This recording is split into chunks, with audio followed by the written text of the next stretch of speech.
Good evening. It is very strong a feeling that so many times we are in another country, although we are in this country. Tonight we have the opportunity of really make a long travel in wisdom, in distance, in space, in our hearts, in truth. This is all the elements that are concentrated in the presence of a Holy Mother that we have invited here, and we are very grateful that we have you all the way from one of the oldest civilizations. You know, we are very proud that we are members of a very old civilization, and very rarely we realize how other old civilizations shine in other places in the world. So we do welcome you here, along with the truth you carry for us. We would like to ask you about this truth in the way you see this same world, this other country, which is every country, which is our heart. We have to know one thing, what the truth is. The truth is, actually we are not this body, mind, intellect, emotions, ego, but we are the spirit. And in our evolutionary process, we have reached a stage of human awareness. And beyond this, there's a little breakthrough by which we have to become the spirit. That's very simple and can be done very easily for people who are seeking the truth. How would you describe the system of your thought, the system that you approach our hearts and our minds? Yes. You'll be amazed to know that in Greece, people called a bone sacrum, which is the triangular bone, and that means they knew there was something sacred about that bone. Now this bone has got within itself a residual power which is for our connection to this all-pervading divine power. All the scriptures have talked about all-pervading divine love and everything, but we have never felt it before. It's a surprising thing that we take all living things for granted, for our heart. How it beats. We see the flowers grow, we don't know how it grows. Mm-hmm. But if you understand that there is some power which is doing all this living work, then the time has come for us to know it, to feel it, to understand it, and also to use it. How do you think that people have arrived in so many conclusions that they call religions? And what is the connection between this way of approaching ourselves, the truth which is one, and your old tradition in your country, which I assume is India? Now, in all the religions and scriptures is written that you have to transform, you have to be born again. Every religion has said that. This is not only that any particular religion has said it. Every religion, even Islam, has said you have to be a wali.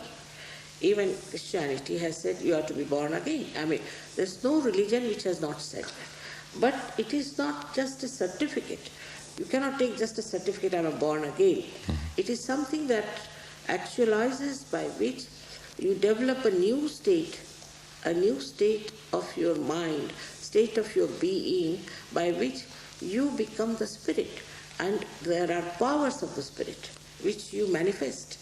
It's not just talking and giving sermons and lectures, but it is something that's an actualization, is a living process. Mm-hmm. I think we Greeks belong to what we call the east part of philosophy, of religions. This is a system which is mostly esoteric. This is a very Greek word, which is seeking inside. I think this is quite relevant and close to the very ancient Indian tradition. Yes, of course. Now, how close do you think these very old religious systems are? I'm talking about the pagan, our own ancestors, before Christianity, even the Jewish or all the other Hindu, Buddhist, and the rest, you know.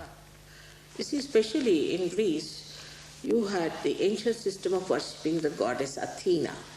Now in Sanskrit, Atha means the primordial. So to us, she is the primordial mother, that we call in our language as Adishakti. She is the primordial mother. And she has, you must see a snake in her shield and also in her hand.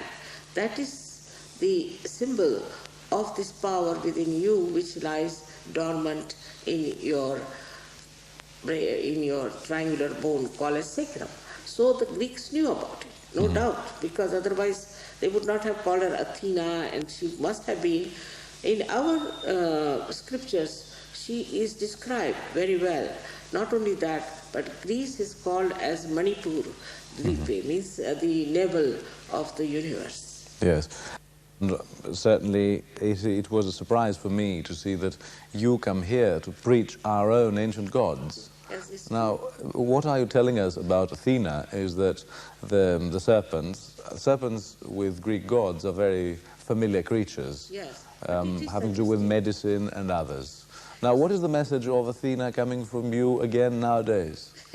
Athena is the one, that she is the one who was trying to push her spear into the fontanelle bone of Zeus.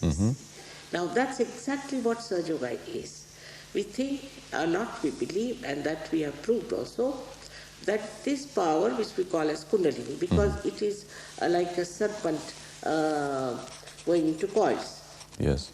Because it's an energy that moves like a serpent. You see, more symbolic it is, not the serpent actually. So this is the power which is the reflection of Athena within us. And when she rises, she goes and hits here and opens out your fontanelle bone. That's actualization of the baptism as described in Christianity. By that, then you are connected with that subtle energy which is all pervading. For the first time, you start feeling that cool breeze in your hand, which is described as the cool breeze of the Holy Ghost.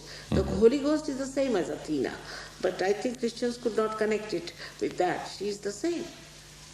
We see that all these sanctities along history come and repeat themselves and transfigurate themselves according to the tradition of peoples. Of course. Now, you have referred to yoga, and of course in this part of the world we are more or less familiar. Now, for those who are less, I would like you to found what we're talking now in this yoga and give us some ideas about the wide spectrum of what we would call yoga. You see, yoga is where you unite. It's the union between yourself with the divine. Is yoga. That's the real spiritual yoga. All other yogas like physical yogas and all that is a wee part of what one Patanjali wrote. It's a very wee part that to cleanse your body and all that is there. But there is no need now to do all that. First, in the modern times, what if I have done any work is this, that people used to get self-realization, all right. But one master had only one disciple. Gradually it started in a way that they started talking about it. From the, I think, 12th century it became more open, but it has been there for years together. Now, when they started talking about it, they couldn't give a mass realization. They could only give to one person. So the only thing that I have done is to work out the permutations and combinations of human nature, by which I have understood how to give a mass realization. And that's the only achievement of modern Sahaja Yoga. Sahaja Yoga is an ancient system in India, also must have been here because the way the sacrum bone is there and she's having all those things. But the practice of that may not have been so open, might have been secretive in those days, where they were giving realization to people. And it's ancient times, thousands of years back. So, but in India we have still maintained all those traditions and things, and we still respect and worship the Mother Goddess. Athena we respect. She's called as Adi Shakti, name is different, and she's the Holy Ghost according to us. Now this works out, it's in everyone, it's your own power within you, and it works out, and it rises and pierces through your fontanelle bone area. It does. It actualizes the experience which is described, and that's what one has to feel. Otherwise it's just talk, talk, talk, talk. Any religion has become nothing but talk. So you see, people are now fed up. They think, what is this promising, claiming? Nothing happens to us, we are just the same. Our forefathers were such and we are just the same. But now the time has come, it's a new age, as I say, to achieve that state. A new state where you become, firstly, you become thoughtlessly aware. Means you live in the present. Thoughts come to you from the past and from the future. You are dancing on the cusp of the thoughts. But when this happens, the thoughts are separated, and in between the thoughts there's a space which we call as the present, which is reality. Present is the reality because the past is finished and the future doesn't exist. So you live in the present. When you live in the present, you start growing spiritually. And that's what happens to you first, that you become thoughtlessly aware. The second thing happens to you that you start feeling that cool breeze on your hands. Now, it's medically you know that these are the endings of the sympathetic nervous system. So what happens that when you get your realization, you start feeling this cool breeze all along, and you start feeling those things on your fingertips. Now, supposing if you have a problem in any one of these centers, there are 7 centers, 5, 6 and 7. Immediately you feel it on your finger. You don't have to go to doctor for diagnosis. Immediately you know. Now, if you know how to cure it, then physically you can be cured. Mentally you can be cured. Also, all our human problems, or I should say all the world's problems, are because of human beings, and all our human problems are because of our centers which are within us. So when this power rises, she nourishes them, she integrates them. So we get physical, mental, emotional problems solved. And then you feel your own peace within yourself. But the second thing that you achieve is a new awareness which we call as collective consciousness. That is where you can feel not only your own centers, but also the centers of others. Now when you grow spiritually, then sitting down here you can feel centers of anyone. Sitting down here you can correct the centers of other people. But you have to grow. But in the beginning, you start feeling the joy of your being. Because in your heart resides the spirit. And spirit is the source of joy. It is the source of absolute truth. So you know also absolute truth. Because on your fingertips you can ask any question. They might say, was Christ the Son of God? All right, ask the question. Immediately you start getting tremendous vibrations. Surprisingly, Athena is also called as Pallas. Pallas means vibrations. Means she gives vibrations. So these vibrations will tell you the absolute truth. Because we live in relative world, that's why we are fighting. Once we are in the absolute, there's no fight, no problems. Now, this once happens, you become collectively conscious, then who is the other? Everybody is within your body. You can feel everyone within yourself. So you become a universal personality. This is the character of your spirit. Because spirit is a reflection of God Almighty within you, which is in everyone. But it is just a witness till you are a realized soul. But once you become a realized soul, then it starts manifesting. It manifests, and you also raise the kundalini of others. You can give realization to others. It's like if you enlighten one candle, that candle can enlighten another candle. So that's how it spreads. It is very interesting, and while you're talking, I'm writing down certain things that come in a contrast to what we're used to in the so-called Western world. I'm wondering the split between body and mind that we suffer is something that you do not suffer of. And it is wonderful how people in the Far East, and of course their spirit, is not schizophrenic. Yes. How do you explain, and how can people come back together with their own either body or mind? Because now in this part of the world there is people who live for their bodies or people who live for their minds. They are ignorant. That's why they are in darkness. You see, they think body is very important. But I know people who have very good bodies also come to me, say, Mother, give us peace, you see, give us joy. So nobody seems to be satisfied. So they are. It's the other part which is missing. But with this, the whole thing gets integrated. Your body, mind, your liver, your ego, everything. And the ego just disappears. You become egoless. You don't think you are doing anything, you think it's happening, it's just happening.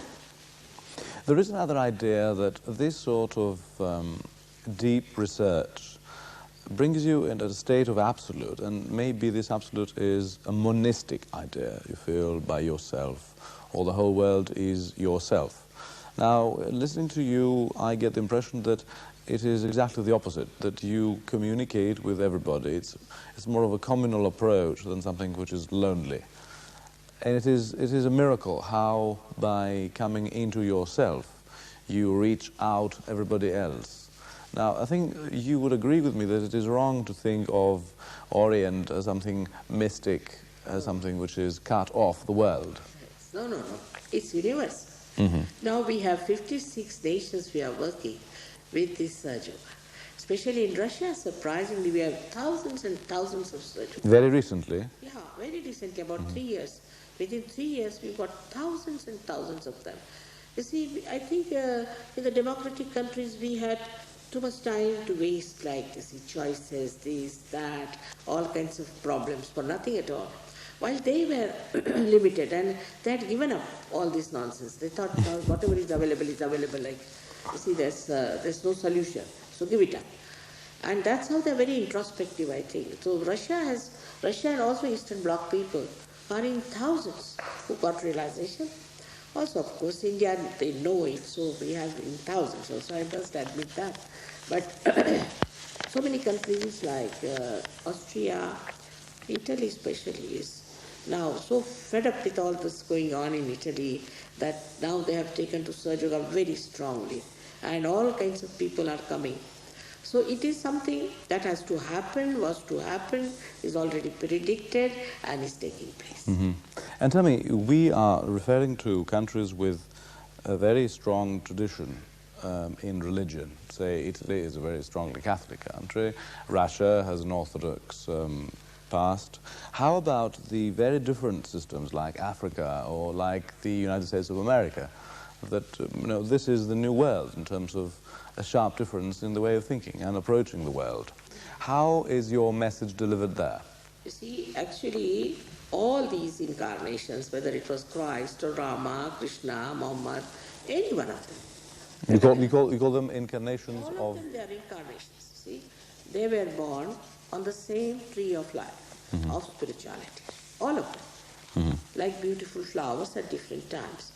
But people pluck the flowers, you see. And now they're fighting with the dead flowers. So you see that there is no religion within, it's just outside, you see. We'll go to church, we can do anything.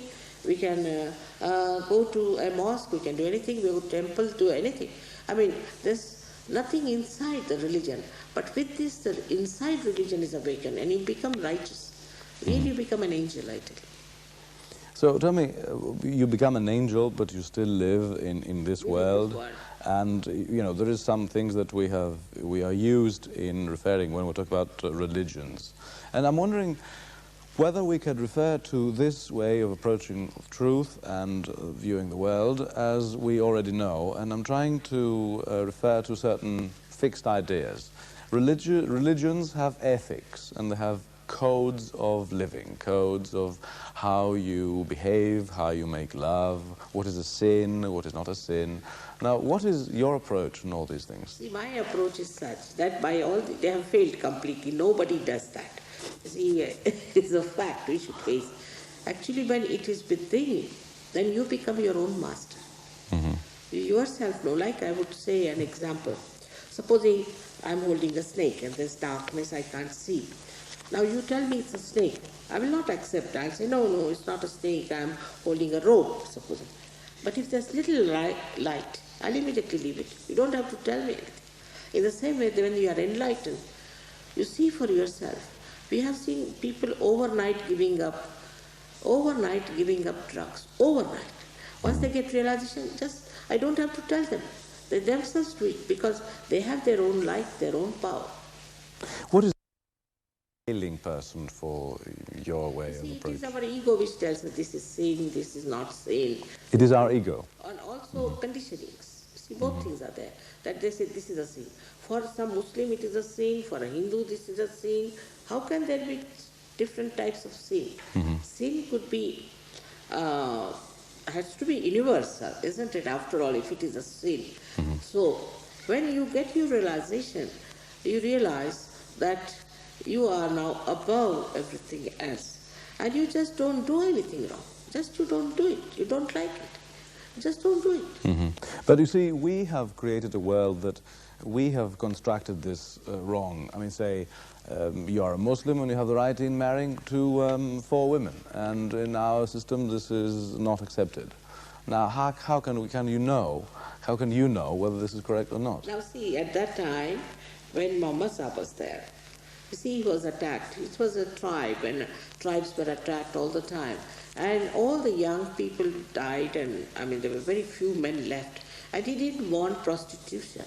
So he thought his best is, now, let men can marry women who are now without marriages. So he believed in the marriage, and he said, you should marry. Now, there were some young girls also. They couldn't get husbands. He said, still, you should marry. Otherwise, they would have become prostitutes. So to get rid of that thing, he said, all right, it is what we call in Sanskrit Samayachar. According to the time, the incarnations act. For example, at this time of mine, my work is to give realization. That's all. My only job is to give realization to people. So I have to do that. So this is the time. In a growth of a tree, you see first there are roots, and then there are shoots, and then gradually it grows, and it comes to a point when it becomes, say, the flowers. So I call it a blossom time, because so many flowers are becoming fruits. So the time has come, is a time which is ripened for this new age to come in. And without that, we cannot solve the problem of our world. I think it is a very pragmatic and very human way of approaching life, and you're right. But let me insist on that. I have, in front of me, a Holy Mother with the signs of the way, say, men treat women. You have a very obvious sign that you are married. I'm wondering, does this way of approaching the world affect the relations between men and women? What is the opinion of... Marriage is very important. Marriage is very important. You see, marriage is very important.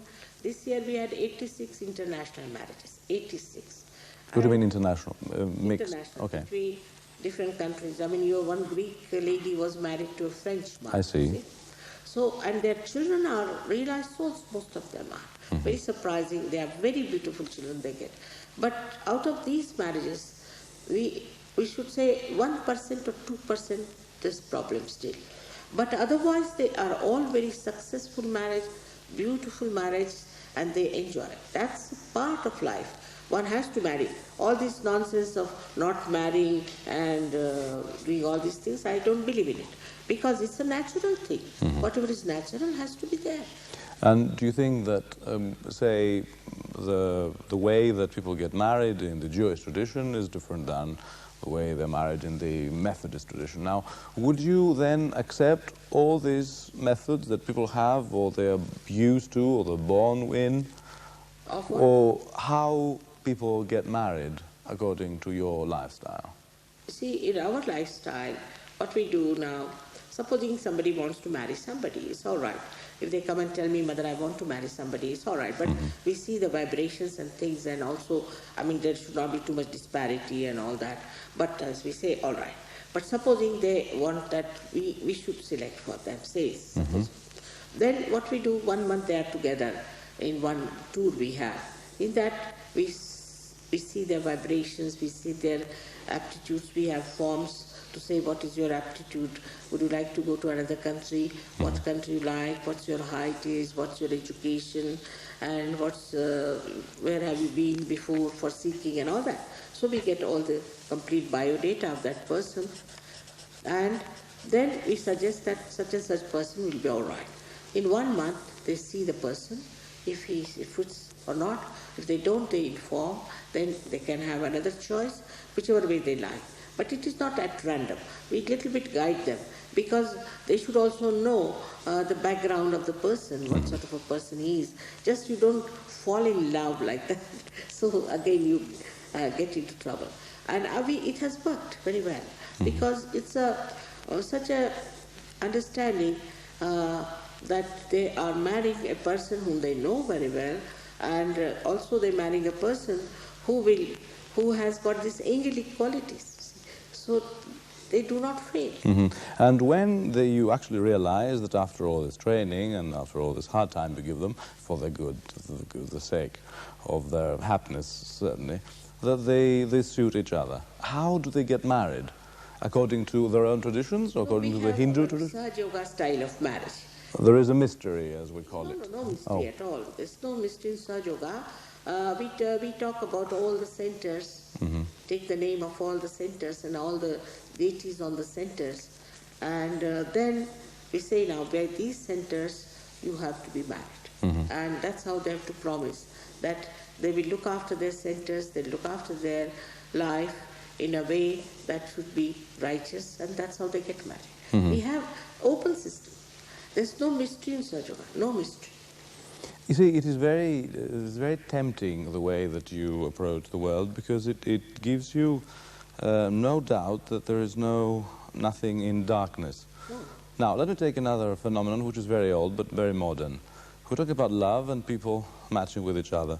There is two men that want to live together, and we call them homosexuals. What is the way you approach I that? think that's rather unnatural. Also, I've seen people who had this kind of problems. They came to me. They were possessed. A man was possessed by a woman. So he wanted to have a man, you see. But once the possession went away, he became very normal. Men are very easy. They take to married life very easily. Women, I think, if they are homosexuals, then they take some time to get all right. I don't know. Maybe emotionally they feel disturbed or whatever it is. But men are absolutely all right. How would you describe normal and natural? Normal person is that a man wants to marry a woman. It's normal. In India, we cannot even conceive this. I've never known before this kind of happens. Do you think it hasn't happened, or we don't know of it? No, maybe in India they might be doing something, but we had never known anyone like that. When I was in the medical studies also, I never knew that. I'm sure that now that you come, Now, of you course, go around the world, after and coming to the West, then we discovered all this. of course it doesn't happen only among men, it happens among women as well. Yeah, but I think, you see, maybe there may be some reasons. Also, I met one gentleman who was a guard of the Queen, and he became homosexual because his wife was very nasty, and she tortured him very much. So you think there is always an explanation, something bad happening? Yes. So he thought that it's better to have a man, you see, no problems, no quarreling. That's how he became. But when he came to Sahaja Yoga, and he got completely transformed, he got a nice wife now, he's having children, he's very happy. So I think it is abnormal conditions and problems that people take to this sometimes. There are many reasons for that, but it can be corrected if they want to. If they don't want, you cannot force it. You cannot force self-realization on anyone. But you can accept them as people who try and to if they achieve want to, but once purity. they come to Sahaja Yoga, they change automatically. Oh, can they remain unchanged in this aspect? So far, we didn't have anyone like that. I see. Now, tell me about confession. It is something that we are familiar in Christianity. There is someone like, automatically when you hear about a Holy Mother, for instance, there comes a time that there is some hierarchy. Now, how is the hierarchy between mortals in... We don't have anything like that. You see, when they come to Sahaja Yoga, mostly the Christians, Catholics and all that, they send me such letters describing what all wrong they have done, this, that. I don't ever read it. I just burn it off. It's not important. You should return them. Yeah, it's no good. Because past is past, finished now. Forget it. Why? It's over. But how can they not repeat them if they're not aware that this is wrong, or there is something that they should pay attention? What happens that it's all a game of the ego and conditioning. The ego goes on telling you did this wrong, you did that wrong, they feel guilty all the time. There's no need to feel guilty or anything. It just works out. See, you are human beings.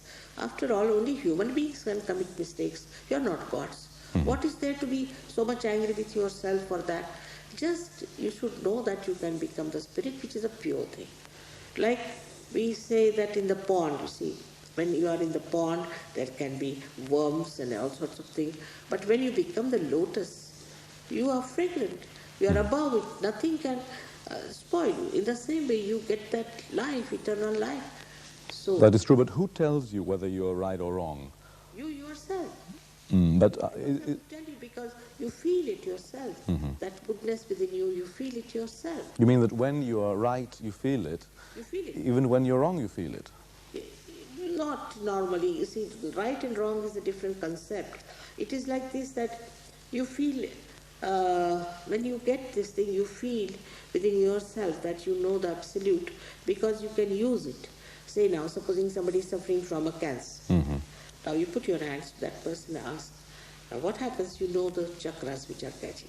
Immediately you know the person has cancer. He may not know, doctors may not know, but you know.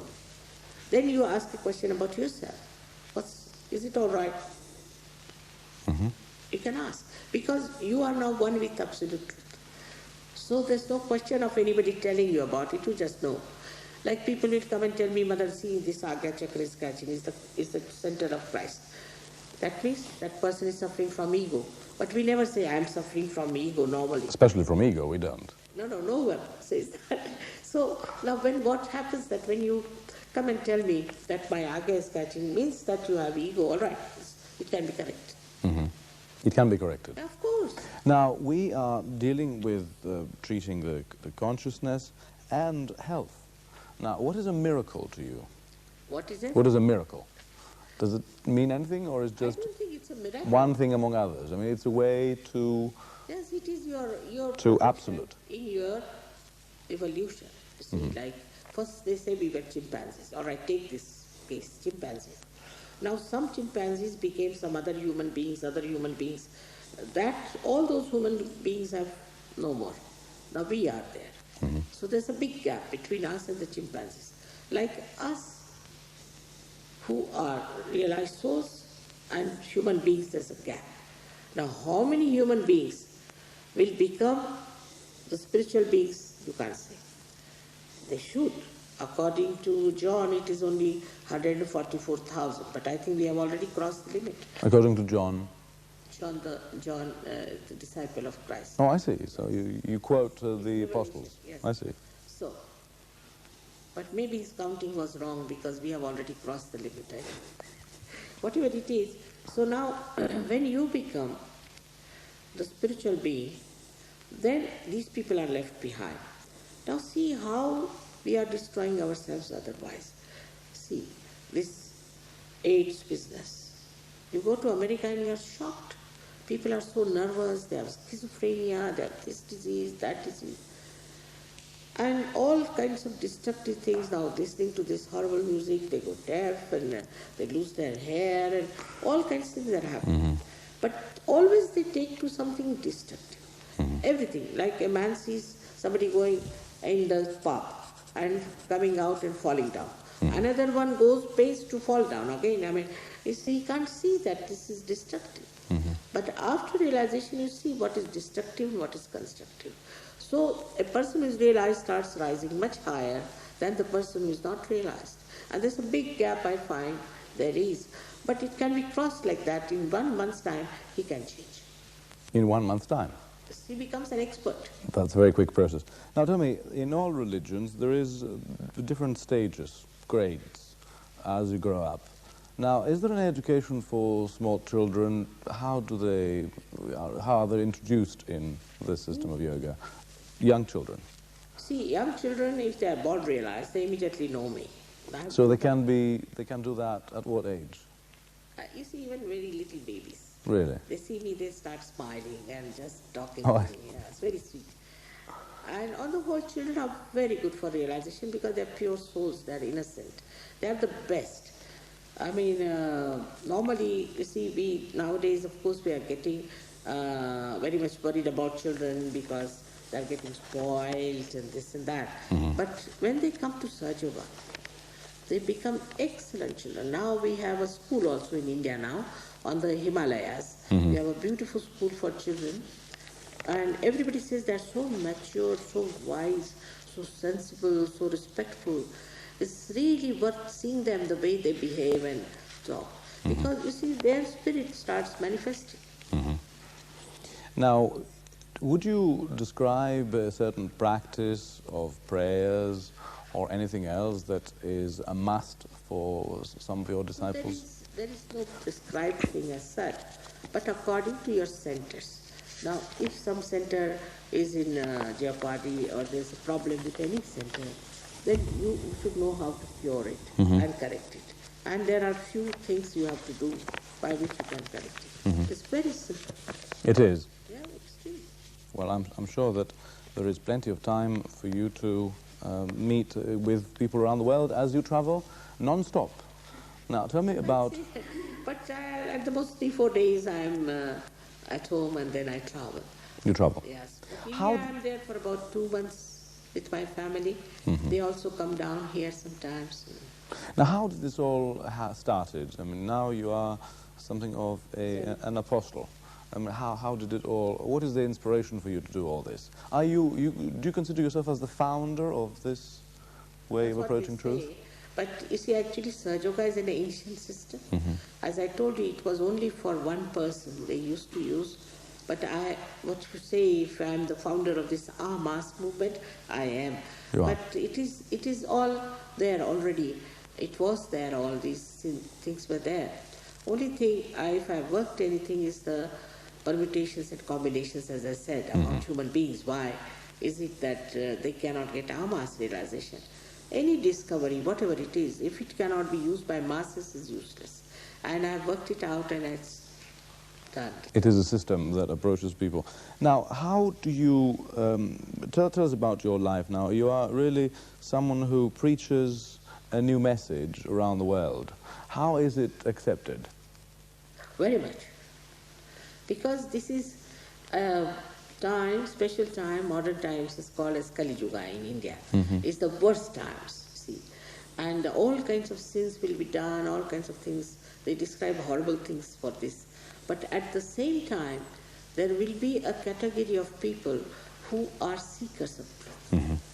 And so many of them is already prophesied. William Blake in England, you see, he has written about it, that there will be men of God who will be born in those days, and they will have the capacity to become divine and make others. It's clearly described. So him in another part of the world with his own education reached with his means what you reach in other ways. Do you have relationships, or do you meet with people who are leading figures of other religions? Rather difficult. Why? Because, you see, they have set ideas. And most of the religions are either power-oriented or money-oriented. They are not spirit-oriented. I see. Well, that is very serious. It's a big problem, you know. If they were spirit-oriented, I would have loved to meet them and talk to them. But they are not. This is the big problem. And would you say you consider the people that follow you and live with you as a church? Same thing with I was born in a Christian family myself. I see. But then do you think it is as easy for a Christian as for anybody else to reach out and find this way? Christians abroad are all right, because they think that they have started now thinking that they have to have something more than the church. The church is not sufficient. Like they are now closing down all the churches everywhere. So there's something has to be found out. But Christians in some places like India are not like that. They are not seeking. They think that the Christians abroad are saintly people. You see, also some of them believe that Christ was born in England. Can you believe that? Well, I'm sure that if Christ appears like in British Gentleman, because the system we have made out of him is not Palestinian at all, and you realize that there is a twist anyway. It is ignorance, complete ignorance about even Christ is there. But after Sahaja Yoga, you realize who he was, what was his greatness. And really, I mean, you know what important work he has done. Without him, I could not have managed Sahaja Yoga. All of them are very necessary. And he is the last gate we have to open. And that's what he's done. But how contradictory we are. Like we say that he suffered for our sins. Still, why should we suffer now anymore? It's very contradictory that we should suffer for Christ. Why? No father likes you to suffer. Why will he like you to suffer? So these sufferings and all this is not necessary. Can you tell us how this group of people who live in the way you explained to us in Greece, what do they do? How do they live? I mean, people would like to know. Oh, they are very dynamic people. They have doing very well in life. Most of them are very much improved in health and in every way. Their married lives have improved. Of course, in one or two cases, some of the very orthodox people have tried to trouble them, but most of them are very happy, doing very well. Well, you seem to think that we are viewing a very healthy, if not wealthy group. Do you address poor people, miserable people, people that are desperate as well? Poor people are, it's a more on the middle class work is better. Because poor don't have any money just now, they want to have food, so they don't think of spirit so much.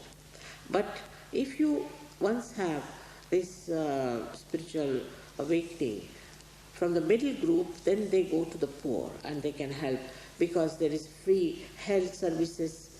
There is also, these vibrations give you tremendous amount of energy to grow more food. You see, the crops improve, the cattle improves, so that's how you help your farmers. So that's how it works out. But the rich are difficult because as Christ they have it all. They are self-sustained. They think, we are all right. But money has problems, lots of problems. And so they also come, even politicians come. But I must say that they are rather slow people. Bureaucrats, politicians. They are the slow ones. They keep the world not spinning enough.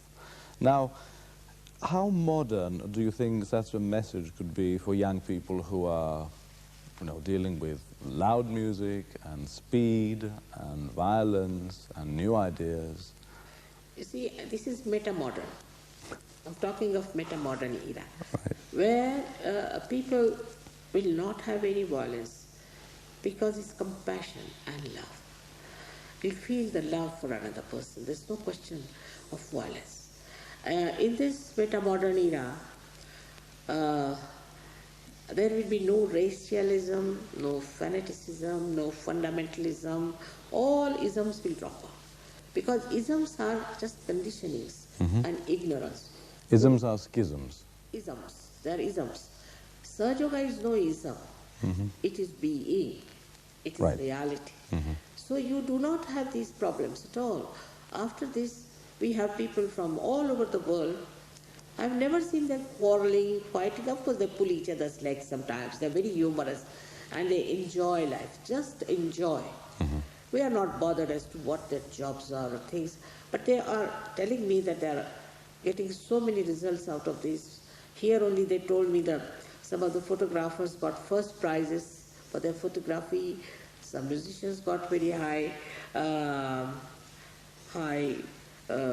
salaries and things like that, you see. So it shows that once you are in balance and in peace, you can achieve much more than when you are disturbed.